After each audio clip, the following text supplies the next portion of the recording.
मैं 3 वोट चोरी की घटनाएं बताना चाहता हूं। सबसे पहली घटना हुई आजादी के बाद देश का प्रधानमंत्री तय करना था। तय कौन करना था? तो उस वक्त के जितने प्रांत थे इसके कांग्रेस के अध्यक्षों ने, उनके एक एक वोट से तय होना था। अब 28 वोट श्री सरदार पटेल को मिले और 2 वोट जवाहरलाल नेहरू जी को मिले।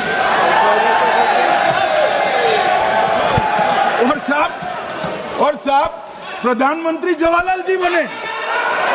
मान्यवर दूसरे प्रकार की वोट चोरी और नैतिक तरीके से चुनाव जीता, ऐसी वोट चोरी भी भूतकाल में एक बार हुई थी। श्रीमती इंदिरा गांधी रायबरेली से चुनी गई। इलाहाबाद हाईकोर्ट में श्री राजनारायण पहुंचे कि चुनाव नियमों के अनुसार नहीं हुआ। इलाहाबाद हाईकोर्ट ने ये तय कर दिया कि श्रीमती गांधी ने उचित तरीके से चुनाव नहीं जीता है, हम इसको रद्द कर दें। मान्यवर ये भी वोट चोरी थी, बहुत बड़ी वोट चोरी थी। और उसके बाद में क्या हुआ? उसके बाद में वो वोट चोरी को ढकने के लिए संसद में कानून लाया कि प्रधानमंत्री के खिलाफ कोई केस ही नहीं हो सकता। मैं विपक्ष के नेता को कहना चाहता हूं, इम्यूनिटी की बात आप चुनाव आयोग की पूछ रहे हैं, इसका तो मैं जवाब दूंगा, इम्यूनिटी का। मगर ये इम्यूनिटी जो श्रीमती गांधी ने दी थी, इसके लिए आपका क्या कहना है? और उन्होंने तो स्वयं के लिए ले ली। उनका आरोप है। ऐसे नहीं चलता मान्यवर। आप जब बोले, जब 5-5 मिनट उठेंगे क्या? ये मान्यवर उनका आरोप है। आप भी बोले नौ गलत। 1-1 मिनट में सदस्य नहीं उठेगा ना। मान्यवर उनका आरोप है कि सरकार ने बनाया तो लोकतंत्र ने बनाया, तो जो समय का केस था वो बताया है, आगे का तो मोदी जी को भी सब लोगों ने प्रधानमंत्री बनाया है भाई, आपकी कृपा से नहीं बने हैं। मान्यवर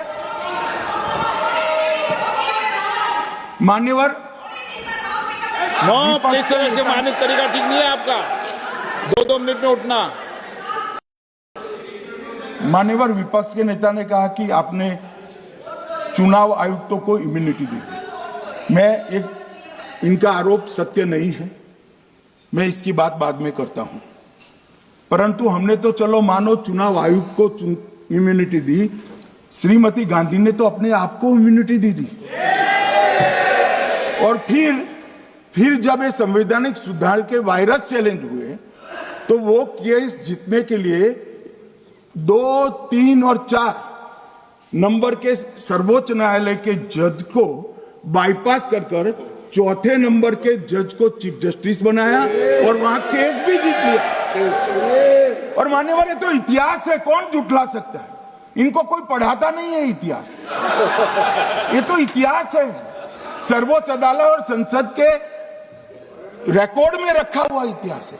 इसके खिलाफ लल्लन सिंह जैसे कितने लोग पूरा जीवन लड़े बिहार में, इमरजेंसी के खिलाफ जेल में गए, लाखों लोग गए। और तीसरी वोट चोरी कहना चाहता हूं। तीसरी वोट चोरी का प्रकार मैंने बताया था कि योग्यता नहीं है और मतदाता बन जाना। अभी एक वाद पहुंचा है, वाद मतलब डिस्प्यूट पहुंचा है दिल्ली की सिविल अदालत में। उसमें डिस्प्यूट ये है कि सोनिया गांधी जी इस देश की नागरिक बनने से पहले मतदाता बने।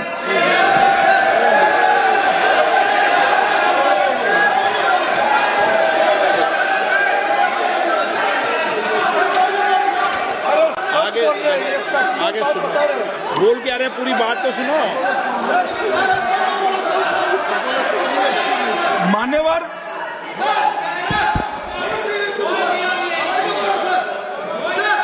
मान्यवर मैंने इतना ही कहा है कि अदालत में केस चल रहा है जो फैक्चुअल है।